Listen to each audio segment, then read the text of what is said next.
I'll give you a little 5-minute intro to what I did on Monday, and then I want to do another example based on that idea. There's an example that I did on Monday. I recommend you watch it. So I was talking about continuous distributions of charge. So things like lines of charge, surfaces of charge, spheres of charge. So that's 1 dimension, 2 dimensions, 3 dimensions. Okay. So the basic idea is, let's say that you have some blob of charge. Okay. It has a charge, total charge Q on it. That Q is evenly distributed, doesn't have to be, but I'm just thinking about it in a very simple way. That big Q is evenly distributed throughout this blob. All right? And I want to know, what is the electric field out here at some point P due to this blob of charge? So I'm going to break it up into little bits of charge. I'm going to draw them as cubes. Don't have to be. They could be little BBs of charge. Maybe little spheres of charge would be better, but I'm going to break them up as little cubes of charge. Those little cubes are distributed throughout I'm only drawing 3, but I'm assuming they're distributed all the way throughout this blob. I'll call this delta Q1. This is delta Q2. This is delta Q3. So the delta stands for some portion of the total charge. All right? For each one of those little bits of charge, we know that the electric field due to a point charge is equal to KQ over R squared R hat. Okay, where R squared is that distance from the little point charge to the point of interest. Q is the size of the point charge. R hat tells us, well, there's a vector involved. That vector points from wherever that bit of charge is to the point of interest. So I'm going to approximate all these as little point charges. So here's R1 hat. Here's R2 hat. I'll do the best I can. Okay. That's not bad. R3 hat. So all of those are pointing at that point, okay? This distance is R1. This distance is R2.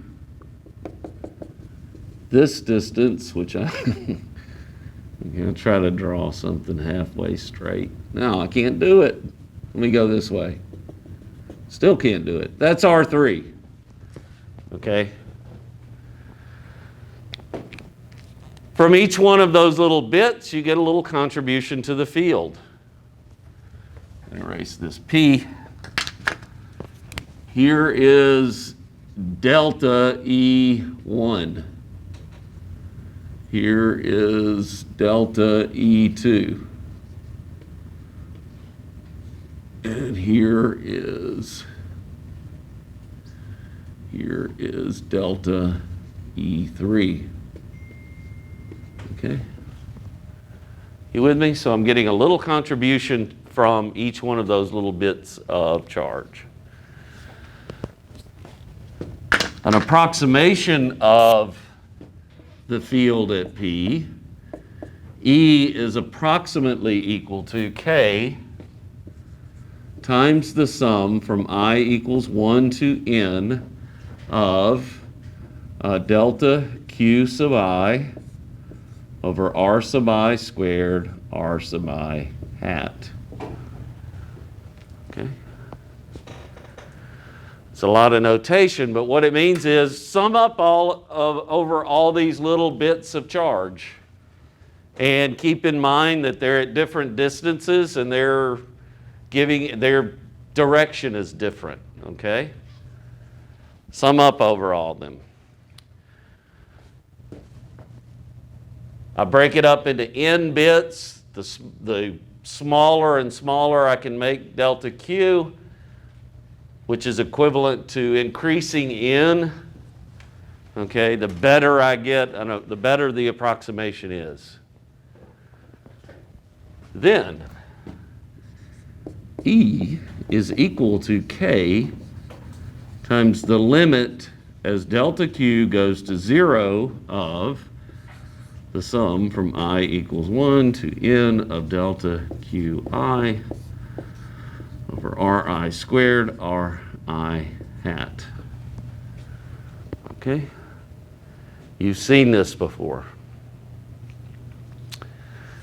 In calculus, how do you find the area underneath the curve? You break it up into rectangles. There's several ways, but you break it up into rectangles of width delta x, and you write an expression for the height of each rectangle, and you sum over all those little rectangles, and that gives you a pretty good approximation. Then you take the limit as delta x goes to 0. You let delta x get smaller and smaller and smaller. You know this technique. This is what Newton called the method of exhaustion. Wears you out, exhausts you. Okay. Yeah, this is a Riemann sum. So we turn this summation into an integral.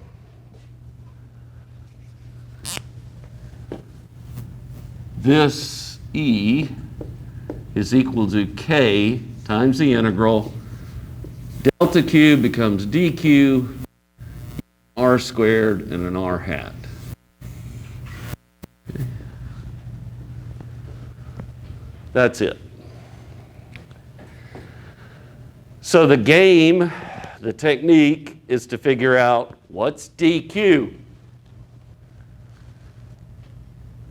How do we express for some geometry, a sphere, a line, a surface, how do we express dq? What's R squared? R is always that distance from the little bit of charge to the point of interest. We have to take care of our hat. If we're in Cartesian coordinates, we have to find the x component of the field and the y component. Okay, if we're in polar coordinates, then maybe we find the radial component, something like that. The limits of integration, we'll have to deal with that. You're always integrating over where the charge lives. You're integrating over dq. So you're integrating over the charge, okay? So I'm going to show you how to do that, all right? Are there questions on this idea? Okay. So on the video, I did a line of charge. I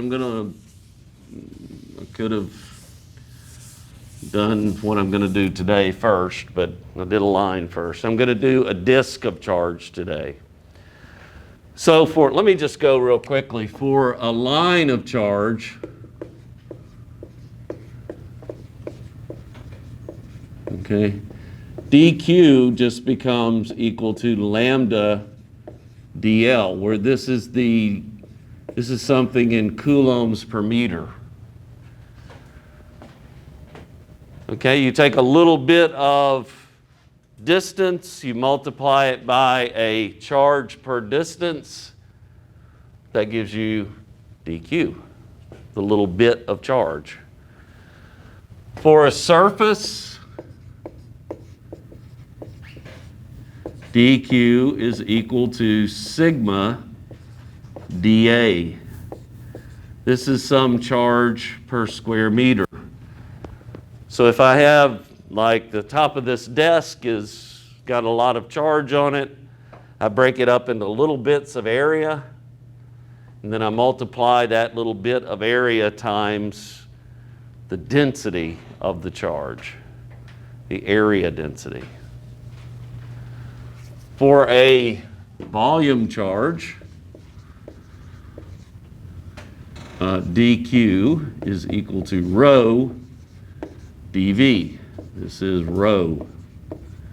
This is coulombs per cubic meter. You do these calculations in chemistry.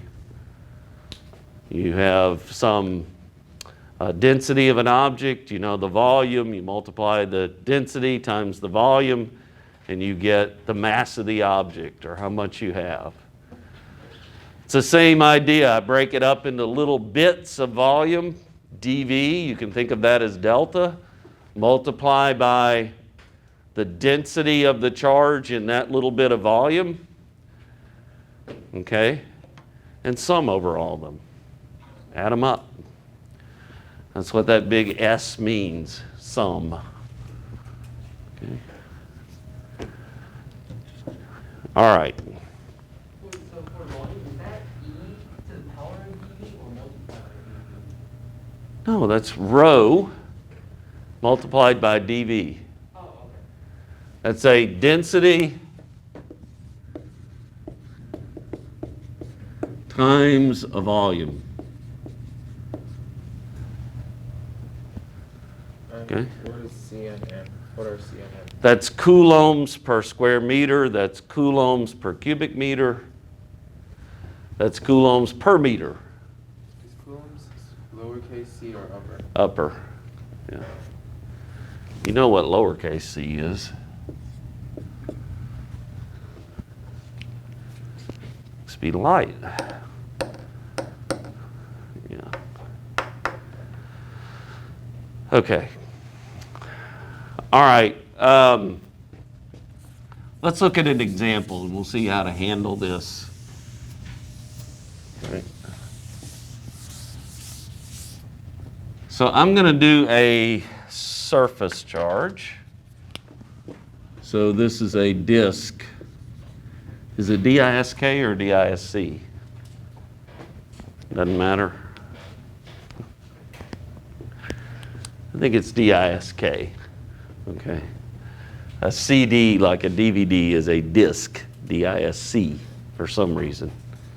I think if you're in the UK, I don't remember. Anyway, here is a disc. So I'm thinking of like a DVD or a Blu-ray or a CD, whatever you want to call it, and it has a uniform surface charge, okay? So that surface charge is sigma, the surface charge density, just like I talked about. Sigma, some charge per square meter, okay?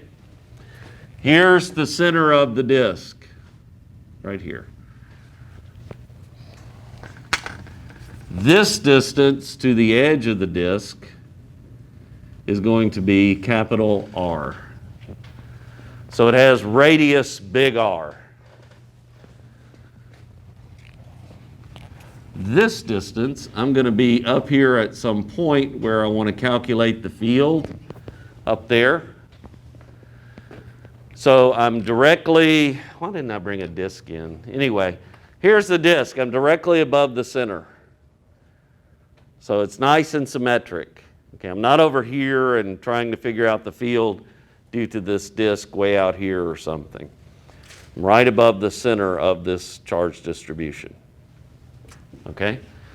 I'm going to call this distance X. Why not Y? I don't know. Call it X. Okay? So that's that distance right there is X. I'm X above the center of the disk.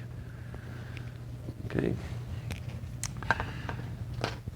Here's what we're going to do. I got to break this up into, since this is a surface charge, dq is equal to sigma dA. That is a little bit of area. So I'm going to break it up into a bunch of little bits of area.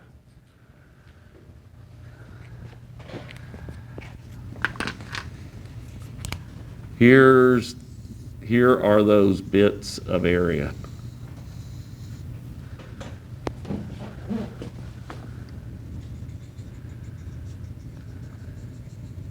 You'll see why in a second.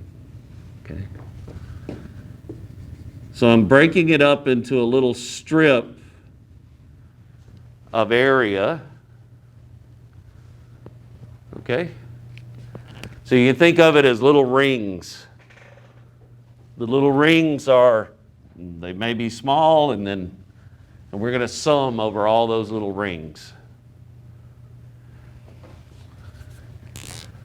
This distance to the little ring that I have, I'm going to call R prime.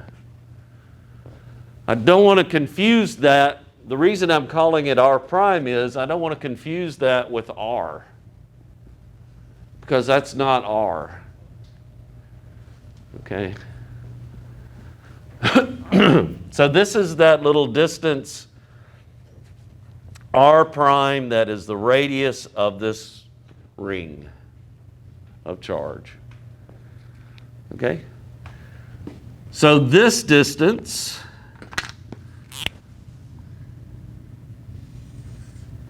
all right, that's R. Would you agree?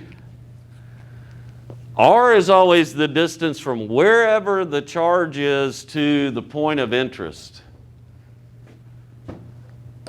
That's R. So from each one of these little rings, I'm going to draw just one little vector. I get a little bit of field dE. Okay? I get a little bit of field dE.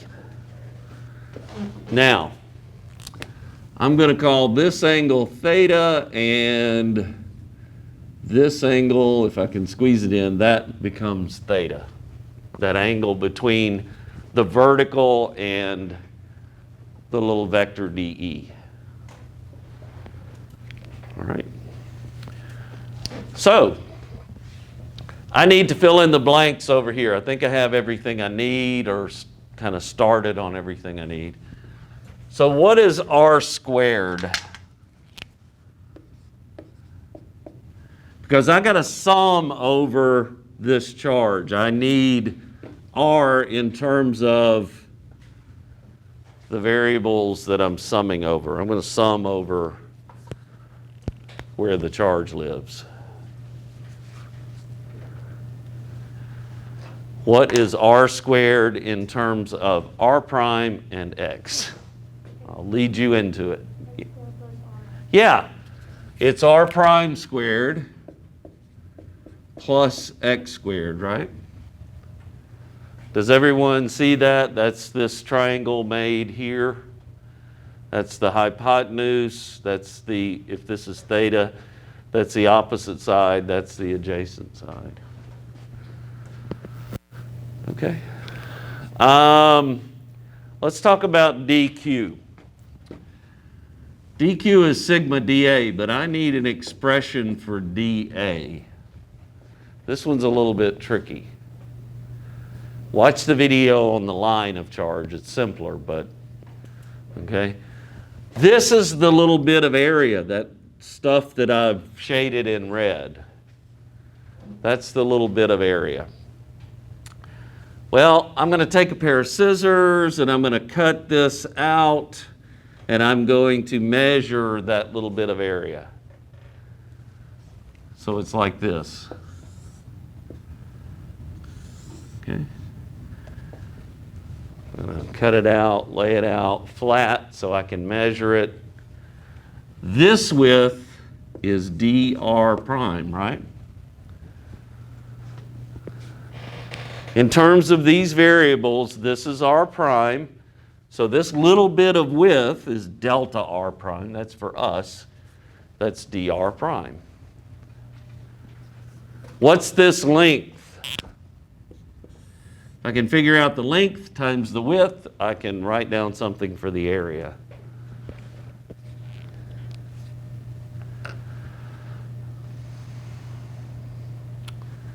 Okay, I only had 3 people in the other class, and one of them answered this correctly. So I've got a bunch of people in here.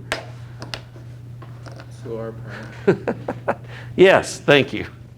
2 pi r prime. Do you all see that? That's the distance around. That's 2 pi r prime. Okay?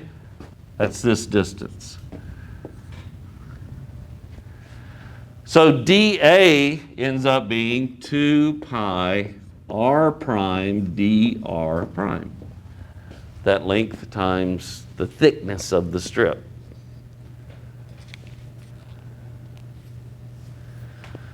Okay, so I've got dq, I've got r squared. Now I have to take care of the vector part. So I'm going to break it up into components. So we have an x component and I'll call it a radial component. Okay, there's a component in the x direction, then there's a component in that r prime direction. Okay? So let's look at that ER prime component. Here's what I claim. I claim by symmetry that component will be equal to 0. Because for every little bit of charge, I'm actually summing over the rings, but I'm summing around this little area, okay, that is a ring. And for every little bit of field that I get in this direction, I get an opposing bit of field in that direction. So if you look at it from top down, okay, you get something like this. You get a contribution. I'm just drawing 4 of these. But you get a contribution in this direction, and you're always going to get, any direction you choose, you're going to have a contribution in the opposite direction. So ER prime is equal to 0 by symmetry. We could certainly write down the integral, do the integral, and we would get 0. If you'd like to do that for fun, be my guest. Okay? It'll integrate to 0. Now, for the x component, this is theta. So the x component involves cosine theta, right? Okay. So I need an expression in terms of these variables for cosine theta. This will be the x component. I'm just going to draw a little arrow. So cosine theta is equal to what in terms of those variables?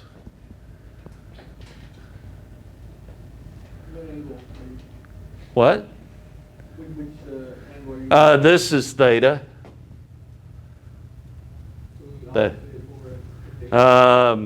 other one. Cosine, yeah. Adjacent over hypotenuse, right? Yeah. So that is what? X over R. But I'm not integrating over R. I'm integrating over R prime. So I need R in terms of R prime. See, there's my dr prime. Okay. So R in terms of R prime gives us X over R prime squared plus X squared, and then all that underneath the radical.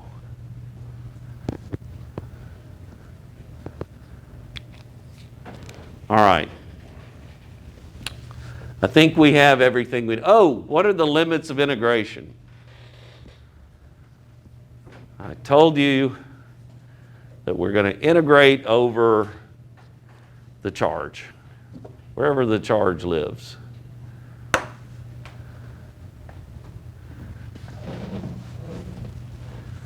What are the limits of integration?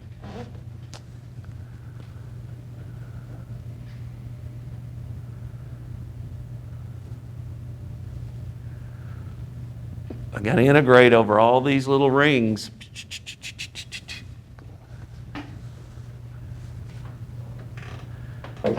Go ahead, Samantha. Until it gets to R. Yeah, until it gets to R. It's one way of saying it. Okay? So the limits of integration are going to be 0 to capital R, right? Yeah. So you're starting here at 0 and summing up until you get to big R. Okay. So let's build this integral. I'll do that here. So I don't have to worry about the radial component. It goes away. So EX is equal to, I need 1 over R squared. That's equal to, K is there. K is just along for the ride. K, we're going to integrate from 0 to R. 1 over R squared. Well, R squared is R prime squared plus X squared. Okay? Then we need DQ. This is our DQ. Oops, I left something out of, no, I didn't. Okay. This is DQ. So DQ is equal to 2 pi sigma R prime dr prime. Because DQ is equal to sigma dA, and this is dA. So I'll just write it as sigma 2 pi K. Oops, I don't need the K. I've already got it. Sigma 2 pi R prime dr prime. But I also need that component of the electric field in the x direction. That component is x over R prime squared plus X squared all underneath the radical. That's terrible.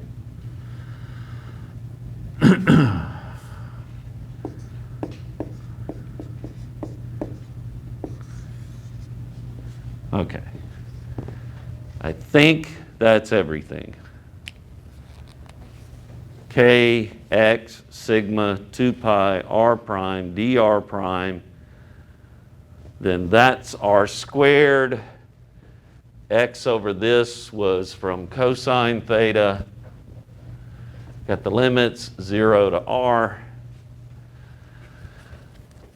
I expect you to be able to get to that point on the test. Okay? I expect you to be able to figure out what is R, what is R squared, which component do I need, what is DQ, what are the limits of integration. Okay? With some practice, this gets a lot easier. Like everything. All right. A lot of these things are constants, right? This is a constant, x is a constant, sigma is a constant, 2 is a constant, pi is a constant. I can pull all that stuff out front.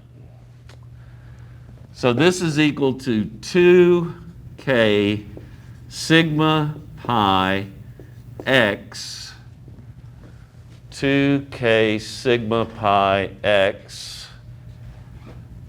Those are all the constants, times the integral from 0 to r of r prime divided by r prime squared plus x squared to the 3/2 power dr prime.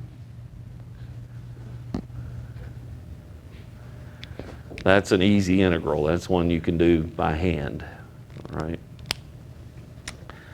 That's a simple U substitution. Okay. So I'll do the integral. Like on the test, oftentimes I'll give you one of these to set up. You get to this point, and then actually doing the integral's a bonus. Okay.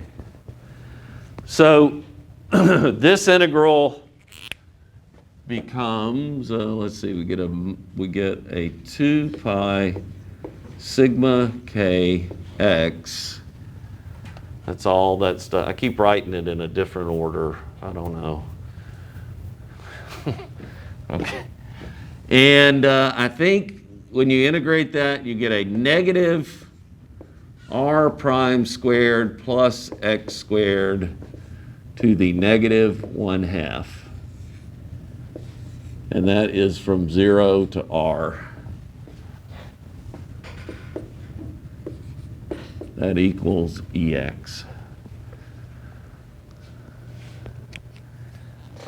Can you differentiate this real quickly and see if I got it right? I think I did.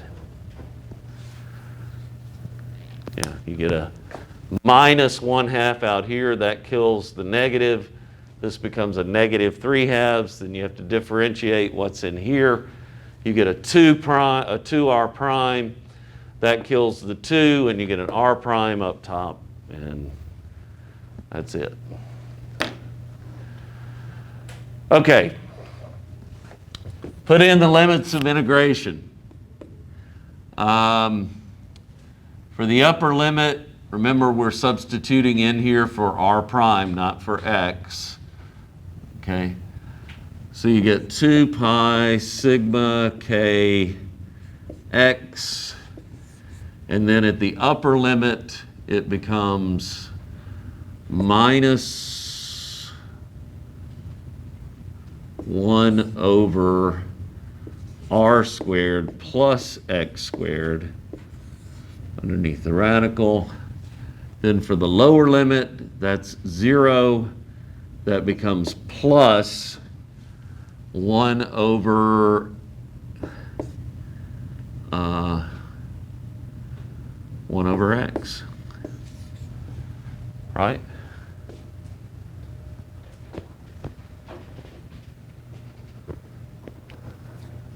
For the lower limit, it's actually absolute value x, but I'm not worried about that.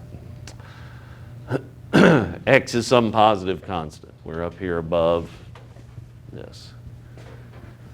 Okay, I can clean this up a little bit. I'll multiply through by x, and this is 2 pi sigma k, and you get 1 minus x over r squared plus x squared underneath the radical. That's it. That's the field due to that disk of charge. You have an x component. There is no radial component. It's this way, and that's the magnitude of the field. Now, let's look at some limiting cases. What happens when x goes to infinity? Can you guess from the physics what might happen without having to take the limit, actually do the limit? What's going to happen as you get farther and farther away from this finite distribution of charge? You won't get field. So r prime becomes 0. No, r prime's gone. I'm looking at x. This is the distance from the disk. Yeah, as you move farther and farther away from this finite collection of charges, hopefully the field's going to go to 0 unless nature is really strange. Okay? All right, yeah, because as x goes to infinity here, this goes to 0. I mean, this goes to 1, and you get 1 minus 1, and you get 0 for the field. Okay. What happens as x goes to 0? That's an easy one. Just plug in 0, right? Well, you got a 0 in the numerator, something that's non-zero in the denominator. This goes to 0, and you get 2 pi sigma k. So at the center, just, epsilon above the center, you get 2 pi sigma k, okay, as x goes to 0. Now, here's the interesting one. Or at least I think it's interesting.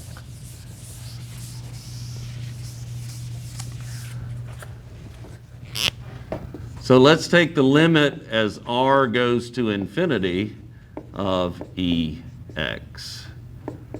That equals the limit as r goes to infinity of 2 pi sigma k times 1 minus x over r squared plus x squared to, this is to the 1/2. What happens in the limit as r goes to infinity? It's an easy limit, but... So what I'm saying is, let's let this disk of charge get larger and larger and larger and larger and larger. And we get this enormous disk of charge.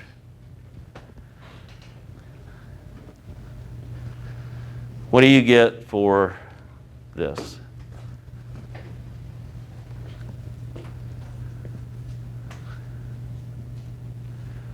What is this? Yeah, this just goes to 0, right? So this is equal to 2 pi sigma k. Anybody see anything surprising about that result? Like you're not cheering and jumping up and down and, oh my God! What does this say? I'm smiling. What does this say about the physics? Very, very large disk. Okay, there's no infinitely large disk as far as I know, but imagine a very, very large disk of charge. The charge stays the same. Well, the charge stays the same, but you're on the right track. What about the field?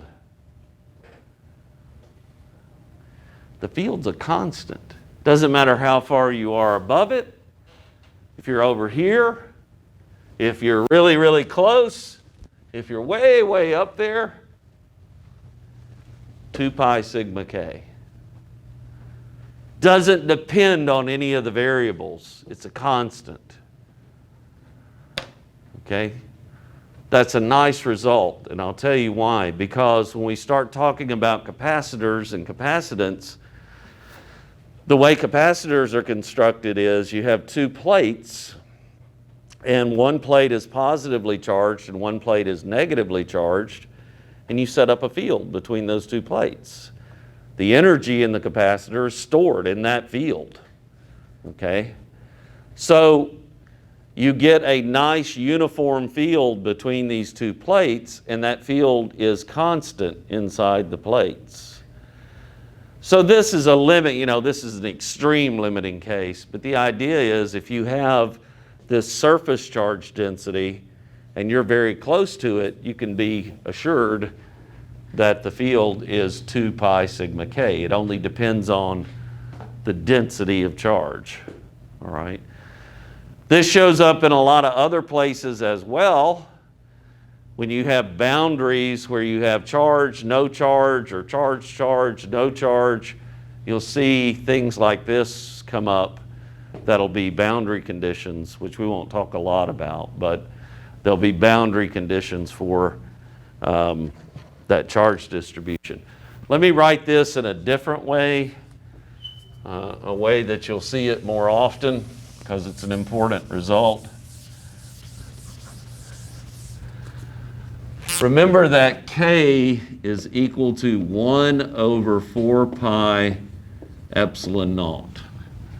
I talked about epsilon naught that first day of class. That's that permittivity of free space. So substituting that K into 2 pi sigma K, Ex is equal to, this is for the big disk of charge, is equal to 1 over 2 sigma epsilon naught. Okay? Sigma over 2 epsilon naught. Okay? I think I wrote it wrong in the first class. Anyway, yeah, sigma over 2 epsilon naught. All right. That's the field of a surface charge if it's very large and you're very close. Okay.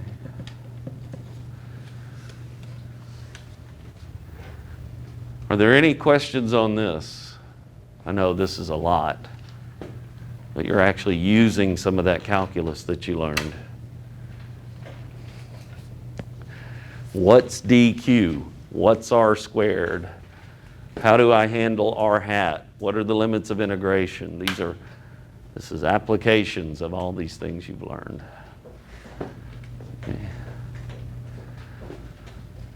Okay, so next time I'll start talking about, well, I may do some on Gauss's law, but we'll start talking about electric potential, which is voltage, potential differences, potentials of point charges and things.